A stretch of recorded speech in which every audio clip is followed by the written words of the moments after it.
Hi hello అందరికీ నమస్కారం. నేను మీ Srikanth. Welcome to our SMS wings news channel. Please ఈరోజు మనం ఏదైతే తెలుగు న్యూస్ పేపర్లో ఉన్నటువంటి హెడ్డింగ్స్ని మీ ముందుకు నేను అందిస్తున్నానో, నా వీడియో మాత్రం మొదటి నుంచి చివరి దాకా చూడండి. లైక్ చేయండి, షేర్ చేయండి, కామెంట్ చేయండి, సపోర్ట్ చేయండి. దయచేసి సబ్స్క్రైబ్ చేసుకుని వాళ్ళు ఎవరైనా ఉంటే ఫస్ట్ సబ్స్క్రైబ్ చేయండి. సో ఈరోజు మన తెలంగాణలో ఉన్నటువంటి ప్రముఖ దినపత్రికలైనటువంటి ఈనాడు, ఆంధ్రజ్యోతి, నమస్తే తెలంగాణ, వెలుగులో ఏవైతే మెయిన్ హెడ్డింగ్స్ వచ్చాయో ఆ హెడ్లైన్స్ నేను మీ ముందుకు తీసుకురావడం జరుగుతుంది ప్రతిరోజు. సో ఈరోజు వచ్చినటువంటి మెయిన్ హెడ్లైన్స్ వార్తలను మీ ముందుకు తీసుకొస్తాను. ఇక్కడ చూసినట్టయితే రాష్ట్ర వార్తలకు సంబంధించి ఎంతటి వారినైనా వదలమనేటువంటి ఒక స్టేట్మెంట్ ఈనాడు పేపర్లో ఇవ్వడం జరిగింది. రాష్ట్ర ముఖ్యమంత్రి గారు ఈ అక్రమ కట్టడాల గురించి ఒక మెసేజ్ ఇవ్వడం జరిగింది. ఇక్కడ చూసినట్టయితే చెరువులను ఆక్రమించిన వారి భరతం పడతాం, ప్రభుత్వంలో భాగస్వాములై ఉన్న పట్టించుకోము, సీఎం రేవంత్ రెడ్డి హెచ్చరిక, భగవద్గీతే స్ఫూర్తి అని వెల్లడి, హరే కృష్ణ హెరిటేజ్ టవర్ గర్భగృహంలో నిర్మించే ఆలయాలకు అనంతశేష స్థాపన అనేటువంటి ఒక శీర్షిక మనకు ఈరోజు ఈనాడులో ఇవ్వడం జరిగింది. సో దీనికి సంబంధించి మరి ఈ వార్తకు సంబంధించి మిగతా న్యూస్ పేపర్లో కూడా చూస్తే ఆంధ్రజ్యోతిలో వచ్చేసరికి ఆక్రమణల కూర్చివేతరు భగవద్గీత స్ఫూర్తితోనే అనేటువంటి ఒక స్టేట్మెంట్ ఆంధ్రజ్యోతిలో ఇవ్వడం జరిగింది. చెరువుల్లో శ్రీమంతుల ఫామ్ హౌజులు, తాగునీటి జలాశయాలలోకి వాటి మురుగు కాల్వలు అలా వదిలేస్తే ముఖ్యమంత్రిగా విఫలమైనట్టే కదా. కబ్జాల నుంచి చెరువులకు విముక్తి లక్ష్యం, హైదరాబాద్ను విపత్తుల నుంచి కాపాడేందుకే ప్రభుత్వాన్ని ప్రభావితం చేసే వ్యక్తులనైనా వదలం, కక్ష సాధింపులు లేవు, రాజకీయాలకు సంబంధం లేదు, ధర్మయుద్ధంలో ప్రజలకు అండగా నిలవాలి. సో హరే కృష్ణ టవర్స్ అనంతశేష స్థాపనలో రేవంత్ రెడ్డి గారు మరి ఈ స్టేట్మెంట్ ఇవ్వడం జరిగింది. ఇది ఆంధ్రజ్యోతిలో ఇవ్వడం జరిగింది. భగవద్గీత స్ఫూర్తితోనే అనేటువంటి ఆ వార్త ఇవ్వడం జరిగింది. ఇదే వార్త చూసుకుంటే మనకి నమస్తే తెలంగాణలో గీతానుసారమే కూల్చివేతలు అనేటువంటి ఇవ్వడం జరిగింది. ఇది కూడా ప్రభుత్వ భాగస్వాములకు ఫామ్ హౌజులు ఉన్నాయి, నాపై ఎన్నో ఒత్తిళ్లు అయినా వారిని వదిలిపెట్టమనేటువంటి ఒక మంచి స్టేట్మెంట్ని సీఎం రేవంత్ రెడ్డి గారు మనకు ఇవ్వడం జరిగింది. సో ఇక్కడ అదే వార్త చూసుకుంటే మనకి మళ్ళీ వెలుగులోకి వచ్చేసరికి కబ్జాదారుల భరతం పడతాం, భగవద్గీత స్ఫూర్తి, శ్రీకృష్ణుడే నా మార్గదర్శి, ధర్మరక్షణ లాంటిదే చెరువుల పరిరక్షణ, సీఎం రేవంత్ రెడ్డి గారు చెప్పడం జరిగింది. భగవద్గీత ఒక స్ఫూర్తితోటే శ్రీకృష్ణుడే ఒక మార్గదర్శిగా నేను పనిచేస్తున్నాను, కబ్జాకారులను ఏ విధంగా నేను వదిలిపెట్టను అనేటువంటి ఒక స్టేట్మెంట్ను ఇవ్వడం జరిగింది. అది వెలుగు దినపత్రికలో ఇవ్వడం జరిగింది. అక్రమ కట్టడాల కూల్చివేతపై ఎటువంటి రాజకీయాలకు తావులేదు, ఎన్ని ఒత్తిళ్లు వచ్చినా పట్టించుకోము, ఎంతటి వారినైనా వదలం, అధర్మం ఓడాలంటే యుద్ధం చేయాల్సిందే అనేటువంటి మాట చెప్పడం జరిగింది. చెరువులను కాపాడుకోకపోతే హైదరాబాద్కు వయానాడ్ పరిస్థితి అనే వాక్యం అనేది మనకు వెలుగు దినపత్రికలో ఇవ్వడం జరిగింది. మరి ఇంకో స్టేట్మెంట్ చూసుకుంటే హైడ్రా ఏదైతే ఏర్పరిచారో ఈ అక్రమ నిర్మాణాలను కూల్చేటువంటి హైడ్రా ఇప్పటివరకు 166 నిర్మాణాలను బుల్డోజర్ ద్వారా కూల్చామనేటువంటి ప్రభుత్వానికి నివేదిక ఇచ్చారంట. 18 చోట్ల చెరువులు, పార్కులు, స్థలాలలోని అక్రమాలను నేలమట్టం. ఈనాడులో బారాస ఎమ్మెల్యేలపై కుట్ర.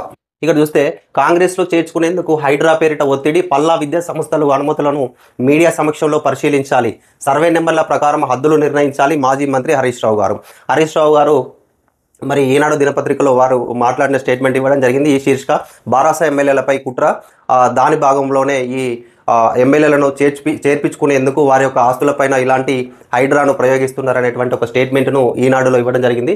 మరి దానికి సంబంధించి హరీష్ రావుకు సంబంధించిన మళ్ళా దీంట్లో ఆంధ్రజ్యోతిలో మాత్రం ఎక్కడ రాలేదు, ఆంధ్రజ్యోతిలో లేదు. మళ్ళీ నమస్తే తెలంగాణకు వచ్చేసరికి ఇక్కడ ఉంది డైవర్షన్ హైడ్రామా. ఇక్కడ చూస్తే ప్రజల సమస్యలను పక్కదారి పట్టించేందుకే కుట్రలు అని హరీష్ రావు గారు చెప్పినట్టుగా నమస్తే తెలంగాణలో ఇవ్వడం జరిగింది. ఇక్కడ చూస్తే ప్రభుత్వ లక్ష్యం బీఆర్ఎస్ ఎమ్మెల్యేలే, పార్టీ మారలేదనే పల్లాపై కక్ష సాధింపు, ఆ కుటుంబంపై ఇప్పటికే 6 కేసులు, పల్ల విద్యా సంస్థలు బఫర్ జోన్లో ఒక్క అంగుళం ఉన్నా మేమే కూల్చివేస్తాం, అనుమతులున్నా బుల్డోజింగ్ సరికాదు, రాష్ట్రంలో హెల్త్ ఎమర్జెన్సీ ప్రకటించాలి, రుణమాఫీపై సర్కారు కుంటి సాకులు, మాఫీపై శ్వేతపత్రం విడుదల చేయాలని మాజీ మంత్రి హరీష్ రావు డిమాండ్ చేసినట్టుగా మనకి నమస్తే తెలంగాణలో ఇవ్వడం జరిగింది. ఇక్కడ మళ్ళీ కాంగ్రెస్ అప్పు 65,000 కోట్లు అనేటువంటి స్టేట్మెంట్ కూడా హరీష్ రావు గారు నమస్తే తెలంగాణ దినపత్రిక ద్వారా తెలియజేయడం జరిగింది. ఇంటర్నేషనల్ న్యూస్ చూసుకుంటే బగ్గుమన్న పశ్చిమాసియా, ఈనాడు దినపత్రికలో వచ్చింది. బగ్గుమన్న పశ్చిమాసియా అంటే అక్కడ దక్షిణ లెబనాన్పై యుద్ధ విమానాలతో విరుచుకుపడిన ఇజ్రాయిల్, దానికి ప్రతిగా రాకెట్ల వర్షం కురిపించినట్టు హెజబొల్లా. ఇది దాడిలో పాల్గొన్న 100 విమానాలు, 320 రాకెట్లు, డ్రోన్ల ప్రయోగం, నౌకాధికారి మృతి, 2 గాయాలు, 3 హెజబుల్లా ఫైటర్ల మృతి, ఇజ్రాయెల్కు పలు విమాన సర్వీసులు రద్దు, జైన్ గురించి విమానాశ్రయం మూసివేత, అదనపు బలగాలు మోహరిస్తున్న అమెరికా, క్షణక్షణం భయంగా ఉంది. ఈ యుద్ధ వాతావరణం తెలుసు కదా, ఇజ్రాయిల్ పాలస్తీనా వాళ్ళ యొక్క ఆ యుద్ధం ఇప్పటికీ జరుగుతూనే ఉన్నది. అక్కడ కొన్ని వేల మంది అమాయకుల ప్రాణాలు కూడా పోతున్నాయి. దానికి సంబంధించిన వార్త మనకు ఈనాడులో ఇవ్వడం జరిగింది. సో ఈనాడులో ఈ ఈ యుద్ధానికి సంబంధించిన వార్త చూసుకుంటే మనకి ఇక్కడ ఆంధ్రజ్యోతిలో కూడా ఇచ్చారు. ఇజ్రాయిల్ వర్సెస్ హెజబొల్లా అనేటువంటి ఇక్కడ వార్త ఇచ్చారు. 322కి పైగా కత్యూష రాకెట్ల డ్రోన్లతో దాడికి సిద్ధమైనట్టు హెజ్బొల్లా ముందే పసిగట్టి 100 ఫైటర్ల జెట్లతో విరుచుకుపడిన ఇజ్రాయిల్ ఎప్పుడు కూడా చాలా అడ్వాన్స్గా ఉంటుంది.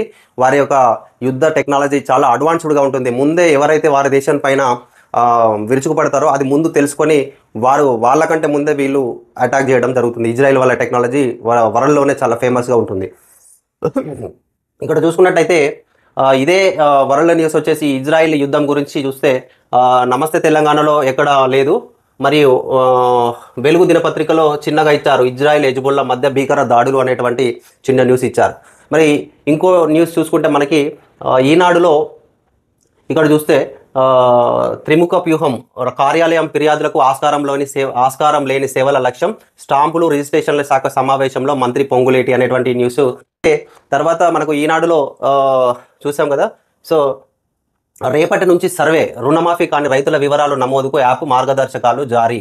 మరి ఏదైతే ప్రభుత్వం ప్రతిష్టాత్మకంగా చేపట్టినటువంటి ఈ రైతు రుణమాఫీకి సంబంధించినటువంటి మొన్న రైతులకు 2 లక్షల లోపు రుణాలు మాఫీ చేసిలో ఎవరికైతే ఇప్పటివరకు కొన్ని సాంకేతిక కారణాల వల్ల రుణమాఫీ కాలేదో వాళ్ళందరి యొక్క వివరాలను నమోదు చేయడానికి ఒక ప్రత్యేకమైన యాప్ను తయారు చేసి రేపటి నుంచి ఆ సర్వేను మొదలు పెట్టాలనేటువంటి ఒక వార్త కూడా మనకు ఈనాడు దినపత్రికలో మెయిన్ హెడ్డింగ్లోనే ఇవ్వడం జరిగింది.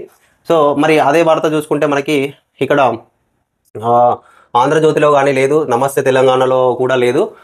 ఇక్కడ చూస్తే వెలుగు దినపత్రికల్లో కూడా ఎక్కడా లేదు. మరి ఇక్కడ చూస్తే వెలుగు దినపత్రికలో చూస్తే ఇక్కడ ఈ ఏడాదిలోనే డబుల్ బెడ్రూమ్ ఇల్లు లబ్ధిదారులకు అందించేందుకు ఏర్పాట్లు, వేగం పుంజుకున్న రిపేర్ పనులు, కొత్త ప్రభుత్వం వచ్చాక నిధుల మంజూరు, రూ.75 కోట్లతో హుజూర్ నగర్లో ఇండ్లకు మరమ్మతులు. మరి ఈ ఏడాదిలోనే గత ప్రభుత్వం ఏదైతే డబుల్ బెడ్రూమ్లు ఇస్తా అని కొన్ని ప్రాంతాలలో నిర్మించి కొన్ని పేదలకు ఇంకా ఇవ్వలేదో, సో వాటిని ఈ ప్రభుత్వము ఇవ్వడానికి ముందుకొచ్చి హుజూర్ నగర్లో 75 కోట్లతో ఉన్న వాటిని ఏదైతే పాక్షికంగా కొన్ని దెబ్బతిన్నాయో వాటిని రిపేర్ చేసి పేదలకు పంచడానికి సిద్ధమైంది. కానీ రాష్ట్ర ప్రభుత్వానికి విజ్ఞప్తి ఏంటి అంటే, రాష్ట్రంలో చాలా ప్రాంతాలలో కూడా నిర్మించారు కానీ వాటిని పేద ప్రజలకు ఇంకా ఇవ్వలేదు. అన్ని ప్రాంతాలలో కూడా నిర్మించారు, పేద ప్రజలకు ఇవ్వలేదు. సో వాటిని తక్షణం వాటిని పాక్షికమైనటువంటి ఏమైనా పనులుంటే వాటిని పూర్తి చేసి రాష్ట్ర పేదలకు ప్రజలకు ఎవరికైతే లబ్ధిదారులు వాళ్ళకు ఇల్లు అప్పచెప్పి వాళ్ళు ఉండడానికి అవకాశం కల్పిస్తారని వేడుకుంటూ మరి వెలుగు దినపత్రికలో వచ్చిన వార్తకి దీంట్లో ఇచ్చారు. సో దాన్ని మనం రాష్ట్రం మొత్తం కూడా చేస్తే బాగుంటుంది అనేది తెలపడం జరుగుతుంది. మరి చిత్రపురి కాలంలో 225 విల్లాలకు నోటీసులు, వివరణ ఇవ్వకుండా కూల్చివేతలు తప్పవనే హెచ్చరిక. ఇది వెలుగులో మాత్రమే వచ్చింది. మరి హైదరాబాద్లో ఉన్నటువంటి చిత్రపురి కాలనీలో 225 విల్లాలు కూడా వాటికి ఎటువంటి పర్మిషన్స్ లేవు, అవి కూడా అక్రమ కట్టడాలే అనేటువంటి వాటి యొక్క పర్మిషన్స్ను చూపెట్టాలి అనేటువంటి స్టేట్మెంట్ కూడా ఇవ్వడం జరిగింది. ఒకవేళ కనుక వాటి వివరణ ఇవ్వకుంటే అవి కూడా కూల్చివేస్తాం అనేటువంటి వార్త కూడా మనకు వెలుగు దినపత్రికలో ఇవ్వడం జరిగింది. మరి ఇక్కడ చూసుకుంటే ఆంధ్రజ్యోతి దినపత్రికలో చూసుకుంటే హైడ్రా పరిధిని విస్తరించండి, జిల్లాలోనూ అక్రమ నిర్మాణాలను తొలగించండి, హుస్సేన్ సాగర్లో కబ్జాలపై చర్యలు చేపట్టండి, ముఖ్యమంత్రి రేవంత్ రెడ్డికి ఎమ్మెల్సీ జీవన్ రెడ్డి, ఎమ్మెల్యే అడ్లూరి వినతి. మరి హైడ్రా ఏదైతే అక్రమ నిర్మాణాలను కూల్చేస్తుందో ఆ హైడ్రా పరిధిని ఒక హైదరాబాదు సిటీ మొత్తానికే కాదు మొత్తం ఇంకా విస్తరించండి. విస్తరించిన ఏరియాలలో కూడా ఎక్కడైతే అక్రమ నిర్మాణాలు ఉన్నాయో వాటిని కూడా కూల్చేస్తే ప్రభుత్వ ఆస్తులను పరిరక్షించవచ్చు అనేటువంటి స్టేట్మెంటు, దానికి ఎమ్మెల్సీ జీవన్ రెడ్డి గారు, ఎమ్మెల్యే అడ్లూరి లక్ష్మణ్ గారు సీఎం రేవంత్ రెడ్డి గారికి విజ్ఞప్తి చేశారనేటువంటి వార్త ఇక్కడ ఇచ్చారు. సామాన్యుల జోలికి వస్తే ఊరుకము, పెద్దల ఆక్రమ కట్టడాలకు కూల్చివేస్తే ఓకే, పేదల ఇళ్లను పడగొడితే చూస్తూ ఊరుకోము, సమస్యలపై పక్కదారికే హైడ్రా. మరి బీజేపీ ఎంపీ ఈటల రాజేందర్ గారు ఈ హైడ్రా ఉన్నత వర్గాలు, ఉన్నత ధనవంతుల యొక్క అక్రమ కట్టడాలను కూల్చివేస్తే ఎటువంటి ప్రాబ్లం లేదు, కానీ పేదలు నిర్మించుకున్న ఇళ్లను మాత్రం కూల్చివేస్తే మాత్రము ఊరుకోము అనేటువంటి స్టేట్మెంట్ని ఇవ్వడం జరిగింది. రాష్ట్ర సమస్యలను పక్కదారి పట్టించడానికే ఈ హైడ్రాను ముందుకు తీసుకొచ్చారనేటువంటి వార్త కూడా ఆంధ్రజ్యోతిలో ఈటల రాజేందర్ గారు చెప్పిందని ఇక్కడ ఇవ్వడం జరిగింది. ఇక్కడ చూస్తే కేంద్రం కులగణన నిర్వహించాల్సిందే, కేంద్ర మంత్రి చిరాగ్ పాస్వాన్ డిమాండ్. నాడు కాంగ్రెస్ ఎందుకు చేపట్టలేదు, బీఎస్పీ అధ్యక్షురాలు మాయావతి ప్రశ్న. సో ఇది కులగణన గురించి ఆంధ్రజ్యోతి దినపత్రికలు ఇవ్వడం జరిగింది. ఇక్కడ చూస్తే మళ్ళా నమస్తే తెలంగాణలోకి వచ్చేసరికి రాష్ట్ర బీజేపీలో అంతర్యుద్ధం అనేటువంటి వార్త ఇచ్చారు.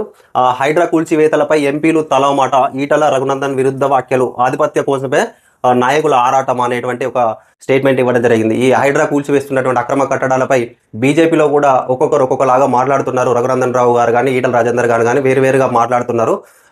ఒకలాగా పార్టీ స్టాండింగ్ ప్రకారం ఒక టైప్లో మాట్లాడట్లేదు అనేటువంటి వార్తను కూడా మనకి నమస్తే తెలంగాణలో ఇవ్వడం జరిగింది. సో ఇక్కడ చూసుకున్నట్టయితే బీసీ కులగణన కోసం టానాలో దీక్ష కొనసాగింప కొత్తదా, బీసీ కమిషన్ పొడిగింపుపై సందిగ్ధత, 31తో ముగియనున్న కాలపరిమితి, రిజర్వేషన్లపై ఇప్పటికే పూర్తిగా నివేదిక, కొత్త కమిషన్ ఏర్పడితే మరింత జాప్యం. సో ఈ కులగణనపై కూడా నమస్తే తెలంగాణ దినపత్రికలో ఇవ్వడం జరిగింది. జిహెచ్ఎంసీ కార్యాలన్నీ కూల్చేస్తారా, ఎఫ్టీఎల్లో ఉన్న నెక్లెస్ రోడ్డు సంగతి ఏంది, గోల్కొండ చెరువులో గోల్ఫ్ క్లబ్ ఎట్లా వచ్చింది, హైడ్రాకు ఎంపీ అసదుద్దీన్ ఓవైసీ ప్రశ్న. మరి ఏదైతే హైడ్రా అక్రమాలను కూల్చేస్తుందో దానికి రాష్ట్ర ప్రభుత్వానికి ఎంఐఎం అధినేత అసదుద్దీన్ ఓవైసీ గారు ఒక వార్త చెప్పడం, ఒక స్టేట్మెంట్ ఇవ్వడం జరిగింది. మరి నెక్లెస్ రోడ్డు ఏదైతే మనకు ట్యాంక్ బండ్ చెరువు హుస్సేన్ సాగర్కి ఆనుకొని ఉండేటువంటి నెక్లెస్ రోడ్డు సంగతి ఏంది, మరి దాని గోల్కొండ చెరువులో గోల్ఫ్ క్లబ్ అంటే చెరువుని ఆనుకొని దాన్ని కట్టడం జరిగింది కాబట్టి మరి దాని పరిస్థితి ఏందని కూడా తను అడగడం జరిగింది ప్రభుత్వానికి. సో ఇక్కడ నమస్తే తెలంగాణలో ఇంకొక పెద్ద క్లిప్పింగ్ ఏంటంటే, మంత్రి కంపెనీ విదేశీ షూరిటీ, పొంగులేటి సంస్థ రాఘవ కన్స్ట్రక్షన్కు కరేబియన్ దీవుల్లోని బ్యాంకు గ్యారంటీ, అమాత్యుడికి మ్యాజిక్, సంస్థకు 800 కోట్ల ఏపీ ఎన్పీడీసీఎల్ కాంట్రాక్ట్, దేశంలో షాకే లేని ఎగ్జిమ్ బ్యాంకు నుంచి 80 కోట్ల గ్యారంటీలు సమర్పణ, జూన్తో ముగిసిన గడువు. ఈసారి దేశంలో ఏ బ్యాంకుల నుంచి గ్యారంటీలు సమర్పించాలని ఆంధ్రప్రదేశ్ ప్రభుత్వం షరతు. సో విండీస్ బ్యాంకుతో పొత్తుకు మతలాభు ఏమిటో అనే ఇది పొంగులేటి శ్రీనివాసరెడ్డి గారి యొక్క కంపెనీ గురించి నమస్తే తెలంగాణలో ఇవ్వడం జరిగింది. అంటే మన దేశంలోనే ఒక్క శాఖ కూడా లేనటువంటి శాఖ నుంచి బ్యాంక్ షూరిటీ తీసుకున్నారు ఆ కంపెనీ, రాఘవ కన్స్ట్రక్షన్ కంపెనీ అనేటువంటి ఒక వార్త మనకి నమస్తే తెలంగాణలో ఇవ్వడం జరిగింది. మరి వెలుగు దినపత్రికలో డ్రగ్స్ రహిత రాష్ట్రంగా మారుస్తాము, రాష్ట్ర ముఖ్యమంత్రి గారు ఒక వార్త చెప్పడం జరిగింది. యువత కోసం స్కిల్ యూనివర్సిటీ పనులు ప్రారంభించడం, రైతులకు 31,000 కోట్ల రుణమాఫీ చేసినాం, రాష్ట్ర ప్రభుత్వానికి బ్రహ్మకుమారిస్ మార్గదర్శకులు బ్రహ్మకుమారిస్ శాంతి సరోవర్ ద్విదశాబ్ది వేడుకల్లో సీఎం రేవంత్ రెడ్డి గారు పాల్గొనడం జరిగింది. మరి ఈరోజు ఈ మెయిన్ హెడ్డింగ్స్ మనకి చూసినాం కదా. సో ఈనాడులో బగ్గుమన్న పశ్చిమాసియా ఎంతటి వారినైనా వదిలిపెట్టం, 166 నిర్మాణాలపై హైడ్రా బుల్డోజర్. సో ఇది ఈనాడులో. ఆంధ్రజ్యోతిలో వచ్చేసి అక్రమ కూల్చివేతలు భగవద్గీత స్ఫూర్తితోనే అనేటువంటి ఒక హెడ్డింగ్. హైడ్రాను విస్తరించండి, సామాన్యుల జోలికి వస్తే ఊరుకోము, నాగార్జునకు అంత కకుర్తి ఎందుకు, ఎన్కన్వెన్షన్ రోజుకు 10 లక్షల సంపాదన, ఆ సొమ్మును రాబట్టి పేదలకు ఇల్లులు కట్టించాలి, సీఎం నిర్ణయాన్ని స్వాగతిస్తున్నాం, నారాయణ. హైడ్రా పేరుతో జనాన్ని భయపెడుతున్నారు, మంత్రుల్లో సమన్వయ లోపం అని కూనంనేని సాంబశివరావు గారు ఒక స్టేట్మెంట్ ఇవ్వడం జరిగింది. సో ఇది ఈరోజు వచ్చినటువంటి మెయిన్ హెడ్డింగ్స్. సో చూసి కదండి ఇప్పటివరకు అన్ని దినపత్రికలో ఉన్నటువంటి మెయిన్ హెడ్డింగ్స్ ఈ విధంగా ఉన్నాయి. సో ఫస్ట్ నుంచి ఇప్పటివరకు నా వీడియో మీరు చూసారని అనుకుంటున్నాను. చూసినట్టయితే కామెంట్ చేయండి, లైక్ చేయండి, షేర్ చేయండి. ఎవరైతే సబ్స్క్రైబ్ చేయని వాళ్ళు ఉంటారో సబ్స్క్రైబ్ చేయండి. జై హింద్.